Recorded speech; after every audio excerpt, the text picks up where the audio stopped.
Police association നേതാവിന് online യോഗത്തിനിടെ പോലീസുകാരുടെ അസഭ്യവർഷം. Kerala police association യോഗത്തിൽ സംസ്ഥാന പ്രസിഡന്റ് സംസാരിക്കുന്നതിനിടെ തെറിവിളിയുണ്ടായി എന്ന് വാർത്ത. കൊല്ലത്ത് പറഞ്ഞ വിഷയങ്ങളടക്കം അത് നേരിട്ട് നാളെ തന്നെ അതുമായി ബന്ധപ്പെട്ട് പറ്റിയിരിക്കുന്നതിനുള്ള ശ്രമം നടത്താം. നാളെ കൊല്ലത്തുണ്ട് എന്നുള്ളത് കൊണ്ട് തന്നെ അത് കൈകാര്യം ചെയ്യുന്നതാണ്. വോയിസ് സാറ് എന്റെ നമ്പർ വാങ്ങണം, എന്നെ ഒന്ന് നേരിട്ട് വിളിക്കണം എന്നുള്ളൊരു റിക്വസ്റ്റ് കൂടി ഈ ഘട്ടത്തിൽ വെക്കുകയാണ്. അപ്പം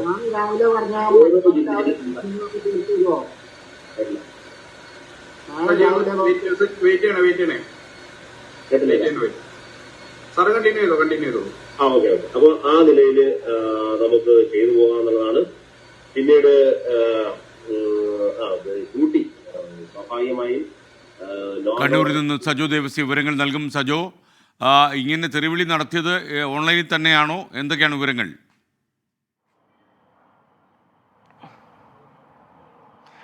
SKN ഗുഡ് മോർണിംഗ്. കഴിഞ്ഞ ചൊവ്വാഴ്ച രാത്രിയാണ് ഈ വിവാദ സംഭവങ്ങൾ ആകെ അരങ്ങേറുന്നത്. കേരള പോലീസ് അസോസിയേഷന്റെ ഓൺലൈൻ യോഗം പുരോഗമിക്കുന്നതിനിടെ കണ്ണൂർ സിറ്റിയിലെ സൈബർ സ്റ്റേഷനിലെ 2 SIമാർ ഈ യോഗത്തിൽ കയറിയിരുന്നു. അവരാണ് സംസ്ഥാന പ്രസിഡന്റിനെതിരെയും ഈ യോഗത്തിലാകെ അസഭ്യവർഷം നടത്തിയത്. പിന്നാലെ ഇരുവരെയും അതിൻ്റെ അഡ്മിൻ ആ ഘട്ടത്തിൽ തന്നെ പുറത്താക്കുകയും ചെയ്തു. ആ ദൃശ്യങ്ങൾ പ്രചരിച്ചു. അത് വലിയ തോതിൽ വിവാദമായി. KPA വിശദീകരിക്കുന്ന ഒരു കാര്യം, ഇരുവരും അബദ്ധത്തിൽ ഈ മീറ്റിംഗിൽ കയറിയവരാണ്, അവർ അതിൽ പങ്കെടുക്കേണ്ടതല്ല. ഏതായാലും മറ്റ് നടപടികളിലേക്കൊന്നും കടക്കുന്നില്ല എന്നാണ് KPA വിശദീകരിക്കുന്നത്. ഏതെങ്കിലും തരത്തിൽ നടപടിയിലേക്കൊക്കെ പോകുന്നത് കൂടുതൽ വിവാദമാവുകയും അത് സേനയ്ക്കാകെ കൂടുതൽ നാണക്കേടാവുകയും ചെയ്യും എന്നതാണ് ഇപ്പോൾ പൊതുവായ ഒരു വിലയിരുത്തൽ. പക്ഷേ അപ്പോഴും അതിലെ വിവാദങ്ങൾ, സേനയ്ക്കകത്തുള്ള ഇരു വിഭാഗങ്ങളായി തിരിഞ്ഞുള്ള വിവാദങ്ങൾ അവസാനിക്കുന്നില്ല. ഒരു വിഭാഗം പറയുന്നത് ഈ ഉദ്യോഗസ്ഥർ SIമാരാണ്, അവർ രണ്ടുപേരും ഈ ഉദ്യോഗസ്ഥർ മദ്യപിച്ചാണ് രാത്രിയിൽ ഈ യോഗത്തിൽ കയറി ചീത്തവിളി നടത്തിയത് എന്നതാണ്.